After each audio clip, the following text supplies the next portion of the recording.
Pride, being puffed up, one of the most grievous sin that anyone can commit. It all began in heaven when Lucifer, the guardian cherub, revolted against the Almighty God. Theologians have argued that two verses from the prophets Ezekiel and Isaiah can attribute to him because of pride.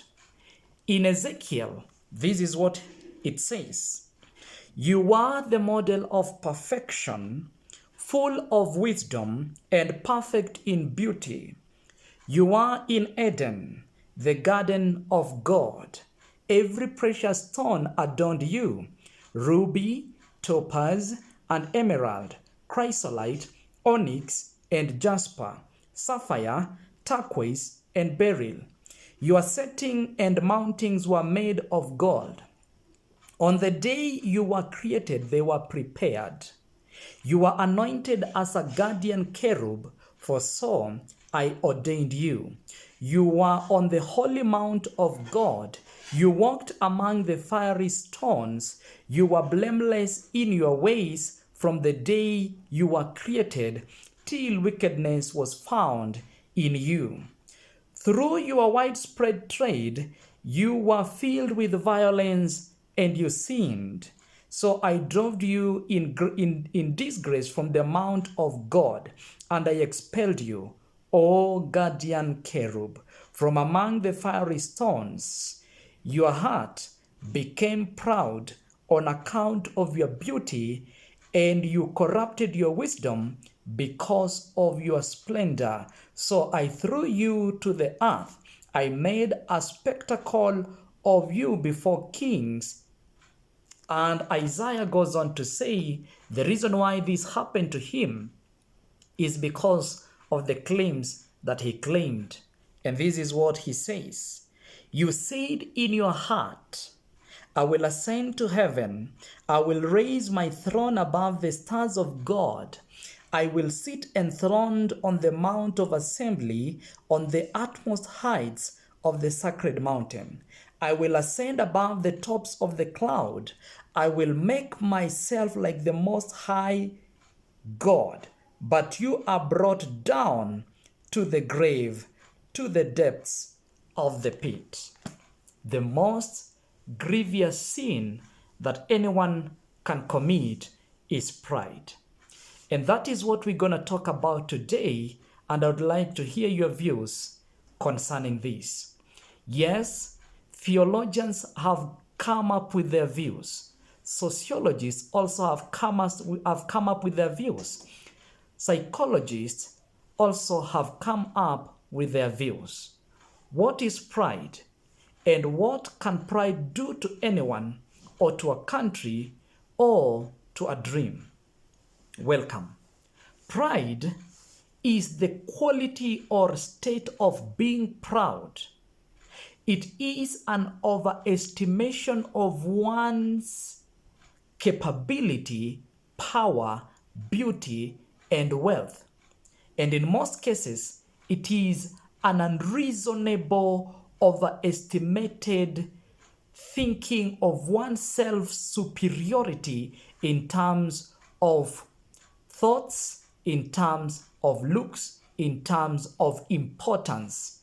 When one has this unreasonable, overestimated superiority importance to an extent that one can have contempt, then that is what we call pride.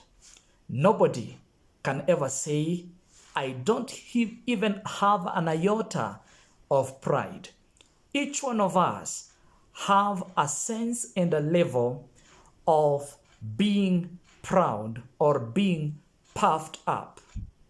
So, friends, we're gonna delve into this topic, and it is one of the serious topics that people need to address, because this is one of the sins that even God ranked number one as most detestable in accordance to Proverbs chapter 6 from verse 16 onwards. So, What can pride do? And how many types of pride do we have? Of course, I'll be quoting from Hercules, who have come up with at least 8 types of pride. And also, I will add what I think is another thing, is another kind and another level of pride. In total, I have at least 12 types of pride that we are going to highlight today in our topic. As usual, I thank you for subscribing. I thank you for liking, and I thank you for viewing and watching. I do not take that for granted because you mean a lot to me. As we continue to highlight many things pertaining humanity and many things pertaining religion and Christianity, I'll be glad to hear your views concerning the same. Otherwise, this begins our series of the most deadly sins that anyone can commit. Number 1 being pride. Pride is a slayer, slaying people in higher position. Pride is the king slayer or the queen slayer. Slaying a lot of men, slaying a lot of women. It is the slayer of our generation today. Doesn't matter which position you hold. It doesn't matter how much money you have. It doesn't matter, because this is what expelled Lucifer, who was the guardian cherub, perfect in beauty and wisdom and in perfection, out of heaven. We need to be very cautious and we need to be very careful. This is also the sin that sent King Nebuchadnezzar. That is why I'm calling it the slayer of kings and the slayer of queens. It made King Nebuchadnezzar to be thrown out of his palace and to graze like an animal for 7 years. Just imagine, because of pride. This is what pride can do. And if you are following me, this is also made King Agrippa, Herod, also be eaten by worms alive. When we fail to give credit to God, when we fail to give credit where it is due, then we are puffed up. Then we are full of pride. It is slaying a lot of people. It is slaying a lot of powerful men that we know, either in religious position, either in political position, or in any status that one can be in. It is slaying a lot of people. And no wonder the most powerful proverb goes that pride comes before a fall. I have written some things down, including the 12 types of pride that anyone can has. In fact, when I did my self-examination, I repented of the pride that I also possess. So nobody can claim that I have no pride. Amongst the 7 deadly sins, pride is ranked number 1. And amongst the detestable things that God detests so much, pride is ranked number 1. When we have achievement, when we want to crave, when we want to be recognized, and we want people to know that we exist, then it is one indicator that we have pride. This is one indicator that we have pride in our lives, and we need to check ourselves. We need to check ourselves with humility. We need to check ourselves with the scripture, because humility is one of the powerful virtues that you need and I need to exist and to coexist with one another here on planet Earth. After all, we are just here for a short while. Why be puffed up so much? Why be so proud? Why should I be so proud of myself of anything or to claim that I know anything, but we need to be very, very cautious. Confucius once said, "The foundation and the mother of all virtues is humility," whereas the opposite is true. For every foundation to be shaken and for any person to fall from any position, then it is because of pride. I love this quote that I borrowed from the New Living Translation application,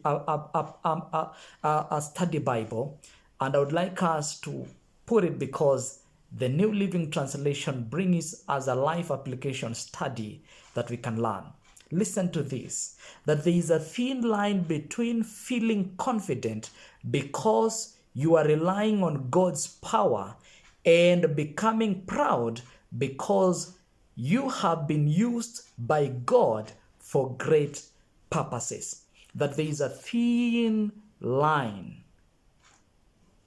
for someone not even to distinguish whether he is relying on himself or on God.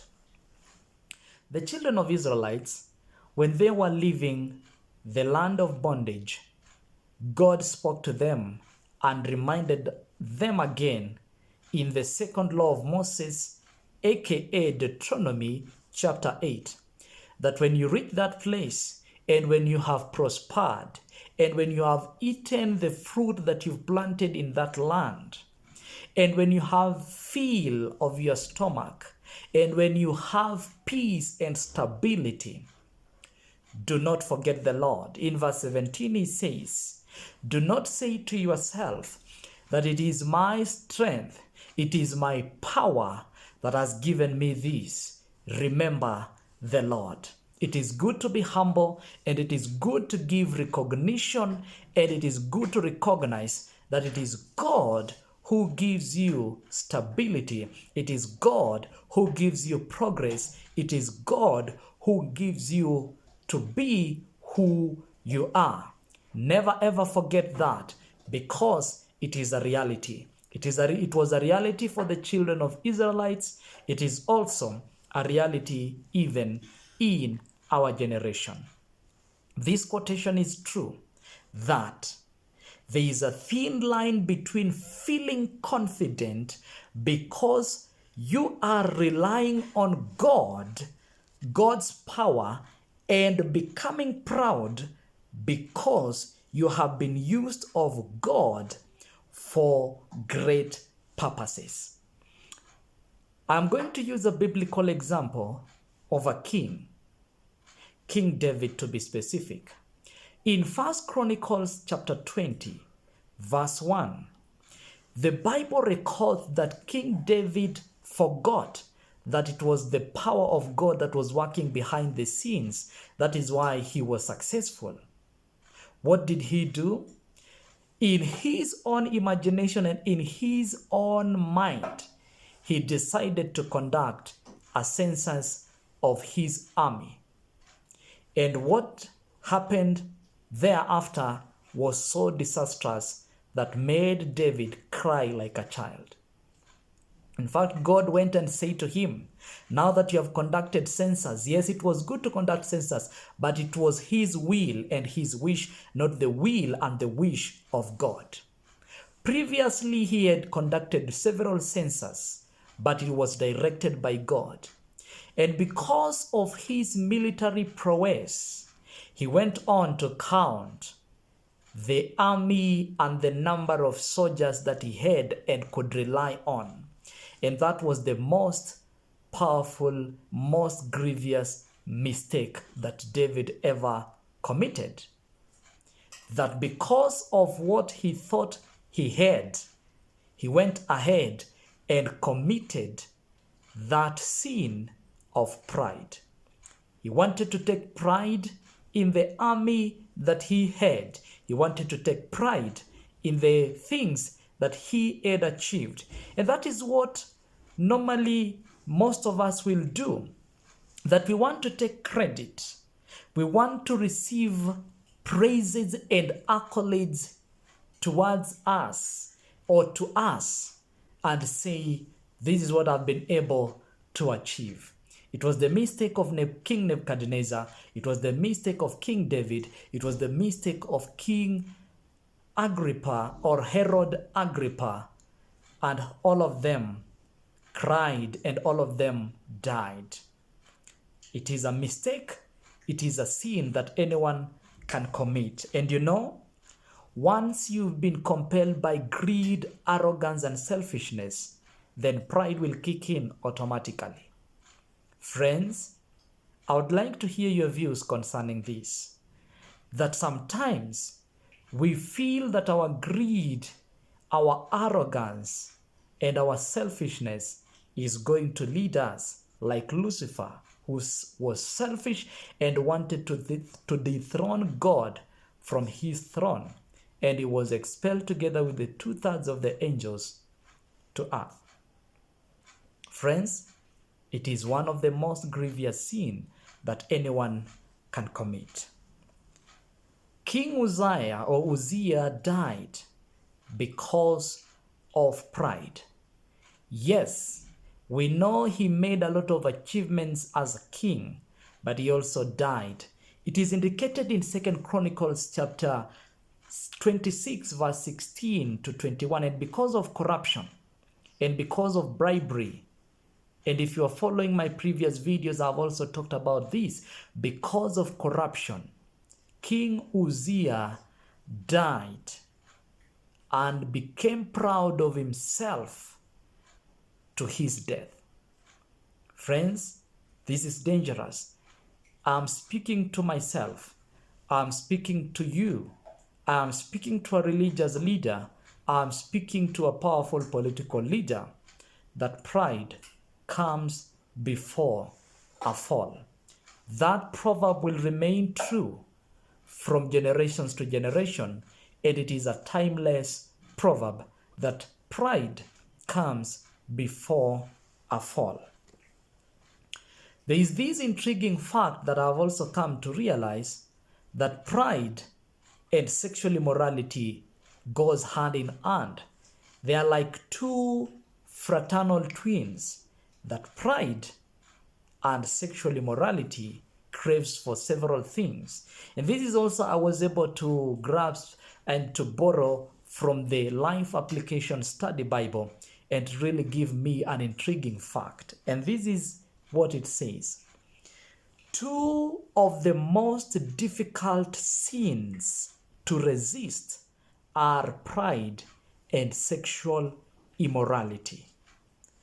Both are so seductive. Pride says, I deserve it, whereas sexual desire says, I need it. In combination, their appeal is so deadly.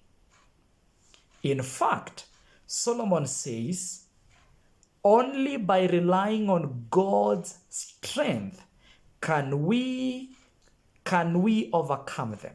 It is only by relying on God's strength that we can overcome them. These two monsters, pride and sexual immorality, they are so connected to each other. Pride says, I deserve it. Sexual desire says, I need it. And in combination, their appeal is so deadly. Only by relying on God's strength can we overcome them. Pride appeals to an empty head, whereas sexual enticements appeal to an empty heart. And to confirm that, let me just read Proverbs chapter 2, verse 16 onward. This is what the Holy Scripture says in Proverbs chapter 2, verse 16 onward. He is giving us a very powerful illustration here. And this is what Solomon says. It will save you, in verse 16, it will save you also from the adulteress, from the wayward wife with her seductive words, who has left the partner of her youth and ignored the covenant she made before God. For her house leads down to death, and her paths to the spirits of the dead. No one who goes to her return or attain the paths of life.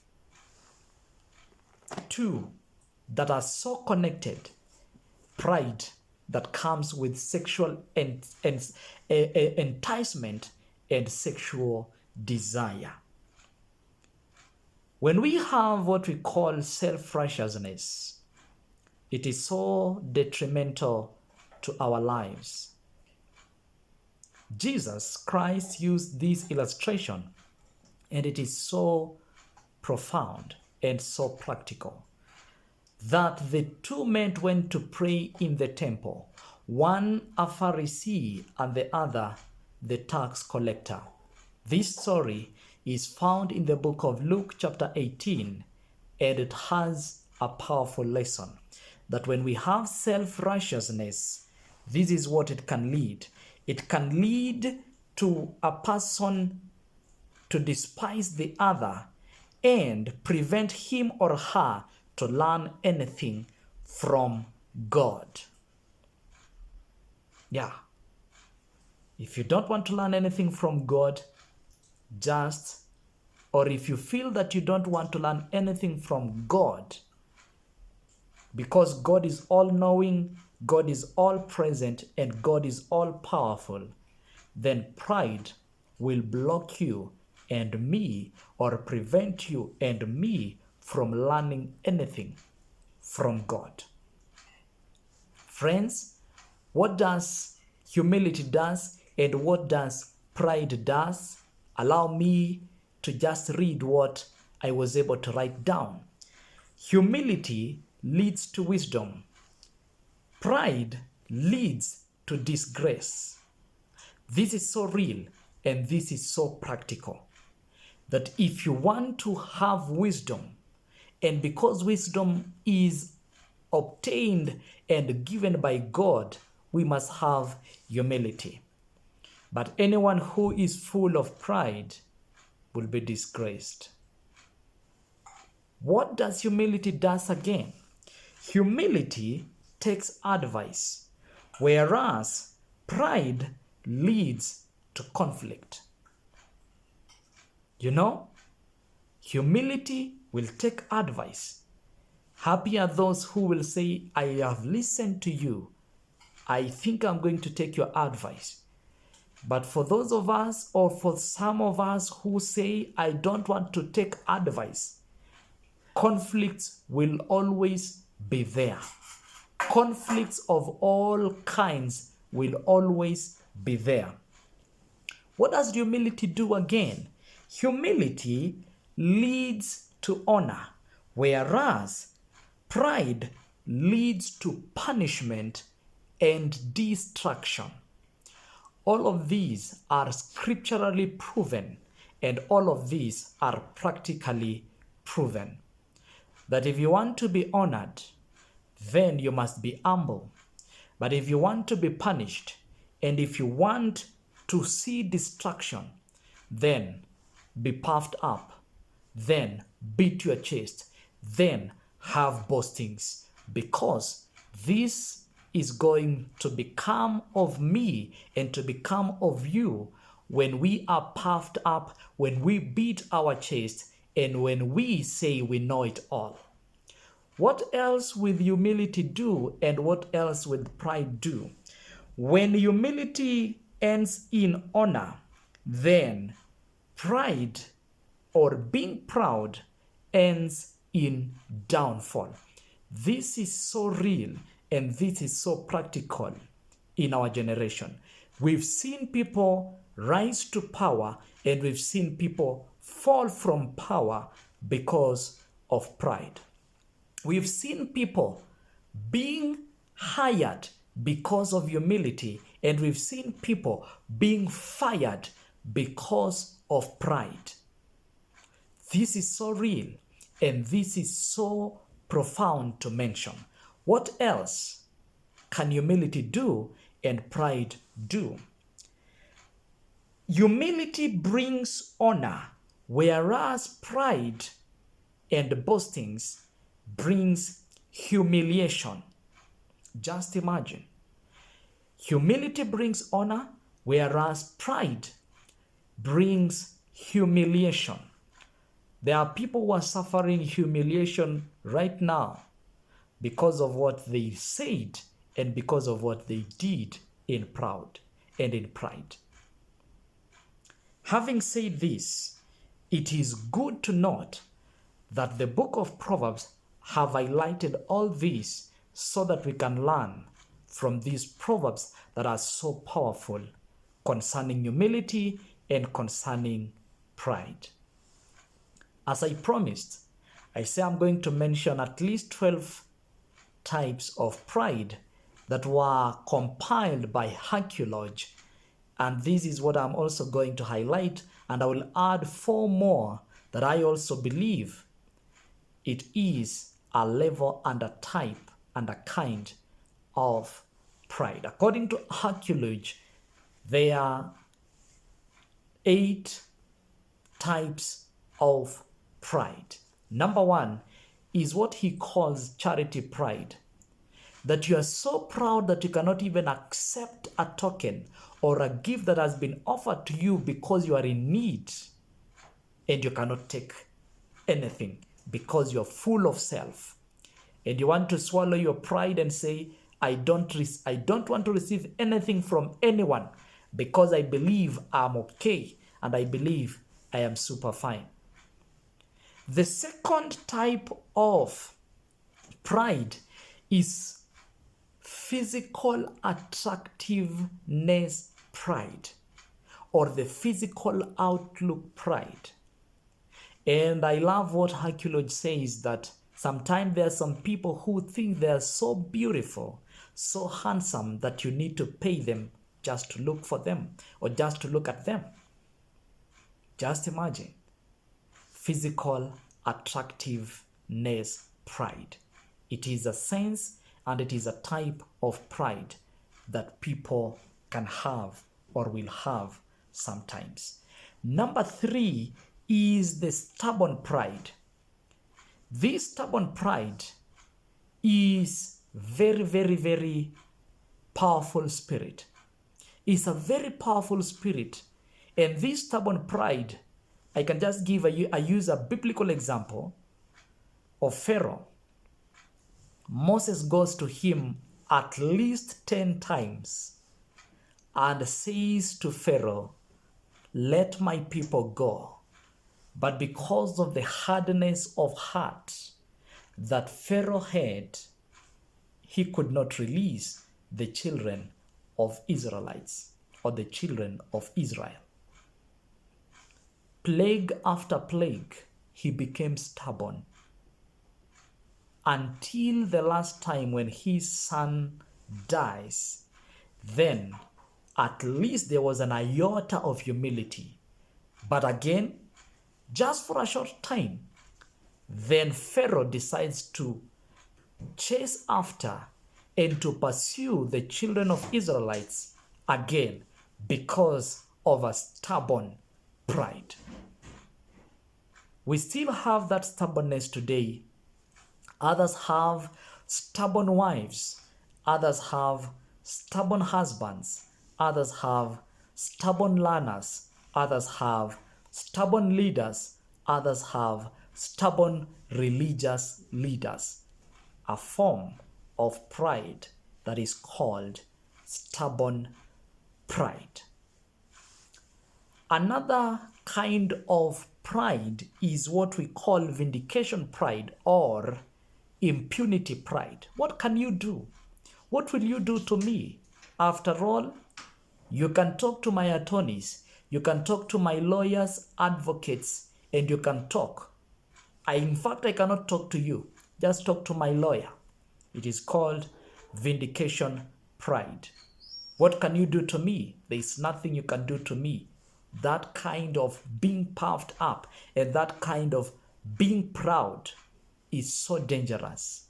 It comes before a fall when we have that kind of pride that we can show or we can have in our generation. So sad, even in this generation. Another kind of pride that archaeology is highlighting here is what we call the perfectionist pride. These are guys who have this tendency of saying this is not perfect, this is not clean, it is not up to the standard that I wanted.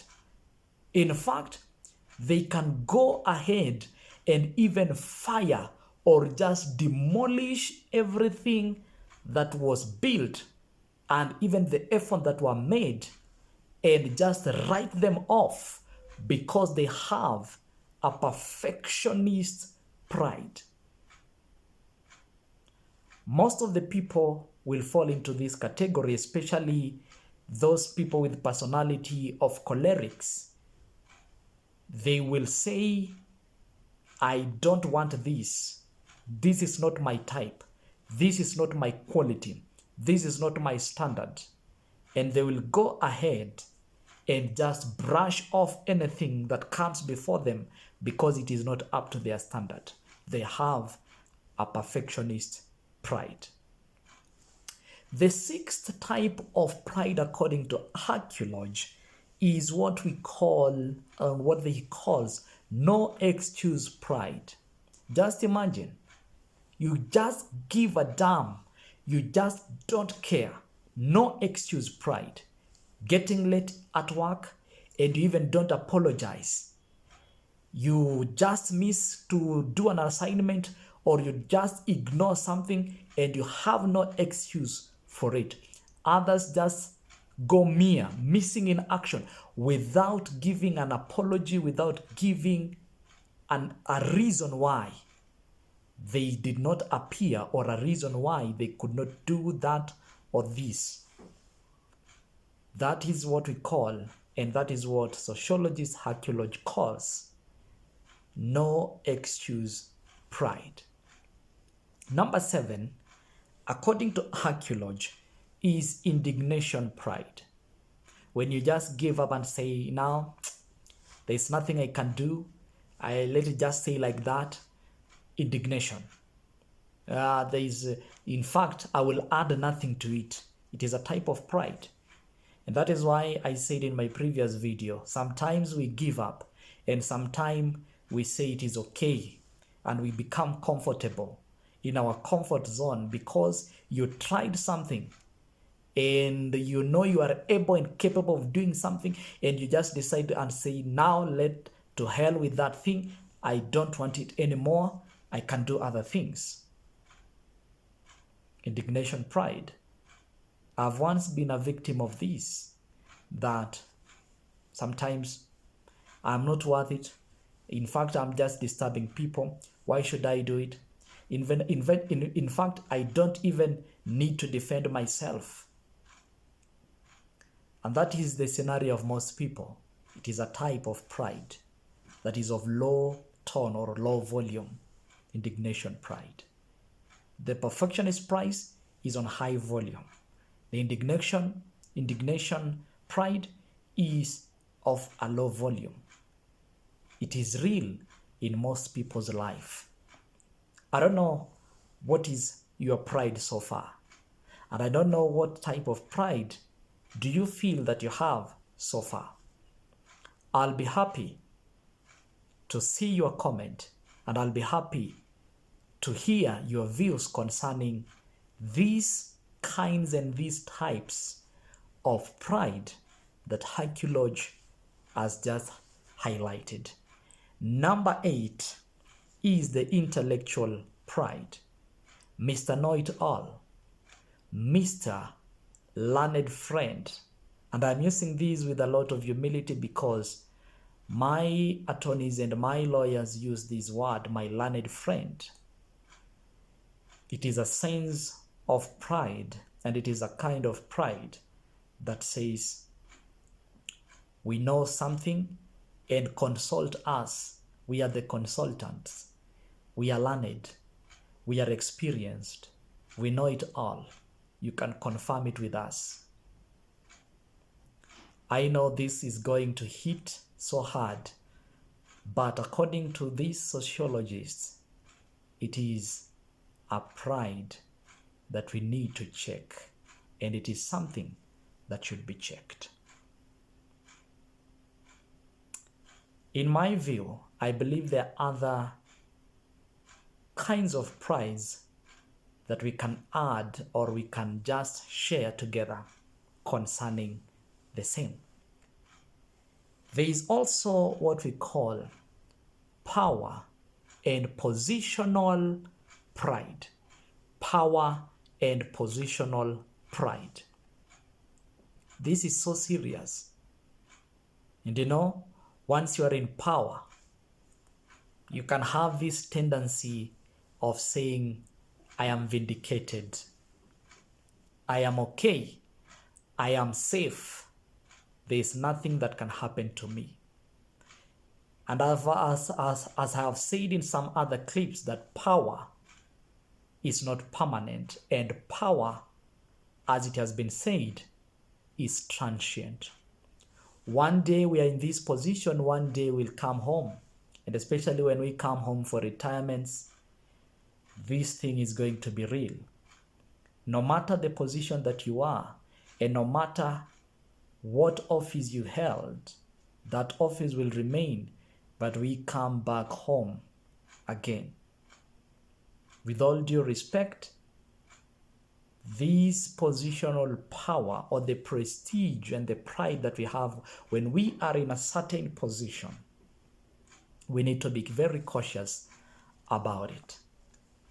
That is why Jesus Christ said in Luke chapter 6, no student can be greater than his teacher in verse 40. But when well trained, trained by what? By humility and trained by service, can become better or even more than the master.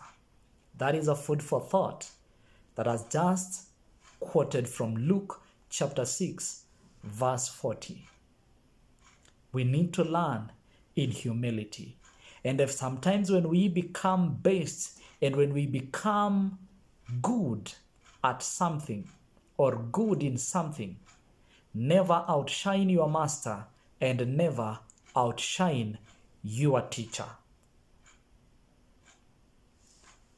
Number 10, that I believe is a type or a kind of pride is what is called communication pride.